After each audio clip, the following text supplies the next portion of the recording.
আজকে রান্নাটা করতে যেয়ে আমার অনেক বিরক্ত লেগেছে। কেন বিরক্ত লেগেছে সেটাই আপনাদের মাঝে শেয়ার করব। আজকে আমি রান্না করছি কক মুরগি পেঁপে দিয়ে, আর সাথে থাকছে শুটকি বোনা, যেটা আমাদের বাসায় সবাই পছন্দ করে। আলু, পেঁয়াজ, রসুন দিয়ে শুটকি বোনা করাটা। আমি এখানে মশলাটা কষিয়ে নিয়েছি। সাধারণত সবার বাসায় গরম মশলাটা থাকে, তার ব্যতিক্রম আমি কিছুই দেইনি। এখন মাংসটা একটু কষিয়ে নিব। কষানো হয়ে গেলে তারপর আমি একটু পেঁপেটা দিয়ে দিব। পেঁপে যে কোনো মাংসই দিলে আপনার তাড়াতাড়ি মাংসটা একদম সিদ্ধ হয়ে আসে, তাই আমি আগেই পেঁপেটা দিয়ে দিয়েছি। যেহেতু মাংস রান্না করব, যেমন মাংসটা একটু তাড়াতাড়ি হয়ে আসে। আমার বাসায় মেহমান আসছে, তার জন্য আমি রাত্রেই রান্না বসিয়ে দিয়েছি। সাধারণত যেতটুকু পারছি ততটুকুই, কারণ আমার ছোট বাবুর জন্য আমি বেশি কিছুই করতে পারি নাই। তো এখন আমি ঢাকনা দিয়ে ঢেকে দিয়েছি। তো একটু পরেই আমি আবার একটু নেড়ে চেড়ে দিব।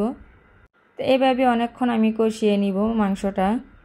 আপনারাও এইভাবে ট্রাই করে দেখতে পারেন, আপনাদের কাছে অনেক ভালো লাগবে। তা আমি মাংসটা অনেকক্ষণ কষিয়ে নেওয়ার পরে এখন আমি পানি অ্যাড করে দিব। গরম পানি দিতে হবে, না হলে মাংসটা পানসে পানসে লাগবে। তো আমি একটু এখন গরম পানি দিয়ে দিব। দেখতেই পাচ্ছেন মাংসটা কত সুন্দর কষানো হয়ে গেছে। তো এখন আমি একটু পানিটা অ্যাড করে দিচ্ছি। তারপর বলক আসার পর আমি ওই চুলায় নিয়ে তারপর শুটকিটা বসিয়ে দিব এই চুলায়। এখন আমার প্রিয় শুটকি বসানো হয়ে গেছে এখানে। এই তো সব মশলা দিয়ে, আদা, রসুন, হলুদ, মরিচ, লবণ, শুটকি দিয়ে আমি মশলাটা কষিয়ে নিয়েছি। আর এখানে আলু, পেঁয়াজ, রসুন দিয়ে এখন আমি বাকিটা কষিয়ে নিব। শুরুতে যে কথাটা আপনাদেরকে বলছি, আজকে রান্নাটা আমার অনেক বিরক্ত লাগছে, কারণ আমার বাসায় মেহমান। আমি এখন রান্না করছি, এমন সময় কারেন্টটা চলে গেছে, তখন কেমন লাগে যে বাসায় মেহমান, কারেন্ট চলে গেছে, এক সাইডে গরম, আরেক সাইডে আমি রান্না করছি।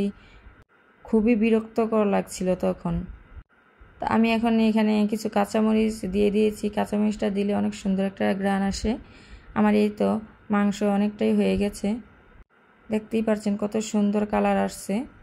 তো আর কি করার, এভাবেই রান্না করতে হয়েছে। খুব বিরক্তকর হইলেও কিচ্ছু করার নাই, আমার লাইট ধরে ধরেই রান্না করতে হয়েছে। আমার মাংসটা এখন প্রায় রান্না শেষ। এখন আমি শুটকিটা ভুনা করে নিব। তো আপনাদের কার কার কাছে ভালো লাগে এই শুটকিটা কমেন্ট করে জানাবেন। আমার ননদ লাইট ধরে রাখছে, কারণ আমি এক হাতে ধরতে পারি না, তার কারণে ওই ধরে রাখে। একবার হয়তো লাইটটা একটু আলোটা বেশি আসে, তার কারণে কারেন্টের মতো মনে হয়, আবার কিছুক্ষণ পরে লাইটের আলোটাও চলে যায়, কারণ লাইটও তেমন একটা চার্জ ছিল না। তো আর কি করার, এভাবেই রান্না করে ফেলছি। দেখেন মাশাআল্লাহ কত সুন্দর হয়েছে শুটকি রান্নাটাও। আমার রান্না কমপ্লিট। তো আবার মাঝখান দিয়ে আপনার ভাইয়া নাস্তা নিয়ে আসছে বাসায় আমরা খাওয়ার জন্য সন্ধ্যাবেলা। তো এইটাই সবাই খাওয়ার জন্য প্রস্তুতি নিচ্ছে। এইখানে বার্গার নিয়ে আসছে, হয়তো বার্গারগুলো আরও বেশি ছিল, কিন্তু বাচ্চারা নিয়ে নিয়েছে। আর যে দুইটা ছিল আমি পরিবেশন করে দিচ্ছি। আমার রান্নাগুলো কেমন লাগছে আপনাদের কাছে, যদি ভালো লাগে আশা করি লাইক কমেন্ট করবেন।